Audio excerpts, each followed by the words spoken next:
Hi guys, তোমরা কেমন আছো? সবাই আশা করি সবাই ভালো আছো। তো আমরাও ভালো আছি। বাচ্চারা তো দুষ্টুমি করবে খাওয়া নিয়ে, এই সময়টা খাওয়া নিয়ে ওরা খুব বায়না করে। তো সেই জন্য মায়েদেরই খেয়াল রাখতে হয়। তো যাদের বাচ্চারা একদমই খেতে চায় না তাদের জন্য বলছি, তোমরা এই খাবারটা ট্রাই করে দেখতে পারো, বাচ্চারা খাবে অবশ্যই। তো আমি সবাইকে বলছি ভিডিওটা সম্পূর্ণ দেখার জন্য অনুরোধ রইল, স্কিপ না করে ভিডিওটা সম্পূর্ণ দেখতে থাকো। তো প্রথমে আমি সিদ্ধ চাল ডাল ভালো করে ধুয়ে শুকিয়ে নিয়েছি, আর আমি 5টা কাঠবাদাম আর কাজু বাদাম এখানে অ্যাড করেছি। তো সেগুলোকে আমি মিক্সারে দিয়ে আমি গুঁড়ো করে নেব। তো আমি বেশিক্ষণ চালটাকে গুঁড়ো করব না, মিক্সারে দিয়ে দিয়েছি।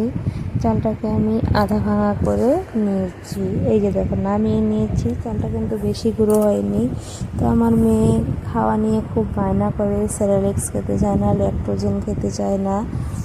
তো আমি ভাবলাম যে দেখি চালের গুঁড়োটা খেতে চাই কি না, সেই জন্য বানাচ্ছি।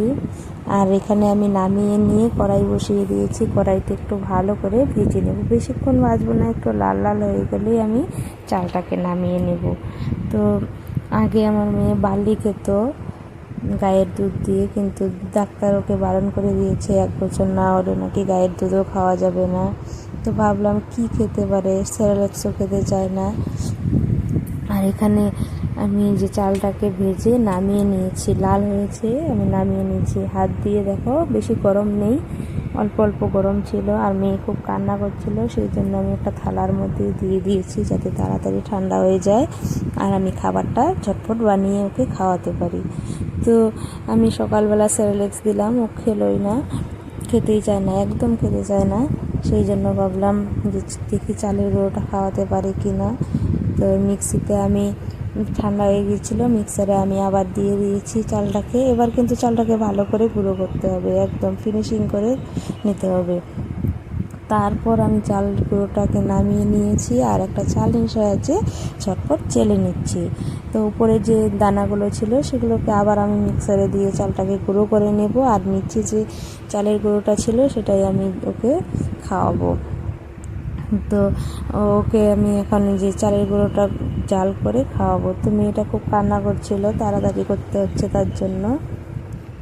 তো আমি চালের গুঁড়োগুলোকে কৌটোর ভিতরে ঢুকিয়ে রাখছি, সম্পূর্ণ তো আর লাগবে না, 2 চামচের মতো নিব। আর একটা ফ্রাই প্যানে আমি 1 বাটি মতো জল দিয়ে দিলাম। তো আমি 1 বাটি মতো জল দিয়েছি, আর 1 চামচ আমি চালের গুঁড়ো দিব। আর চালের গুঁড়োটা দিয়ে আমি ভালো করে মিক্সড করে চালের গুঁড়োটাকে জাল করে ঠান্ডা হতে দেবো।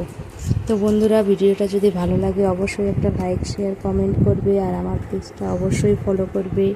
আর আমার এই খাবার, বাচ্চার খাবার বানানোটা যদি ভালো লাগে তাহলে তোমরা বাড়িতে ট্রাই করতে পারো।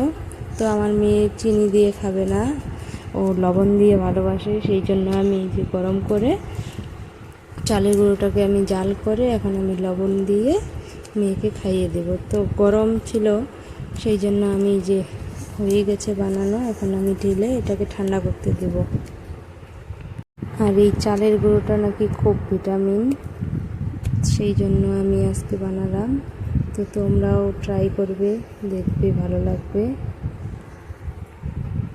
তো ফাইনালি আমার চালের গুঁড়োটা হয়ে গেছে জাল করা, এখন আমি নামিয়ে নিয়েছি। দেখো কি সুন্দর, বেশি টাইটও হয়নি, পাতলা হয়েছে, এই যে দেখো, তাহলে খেতেও সুবিধা হয় বাচ্চা মানুষের।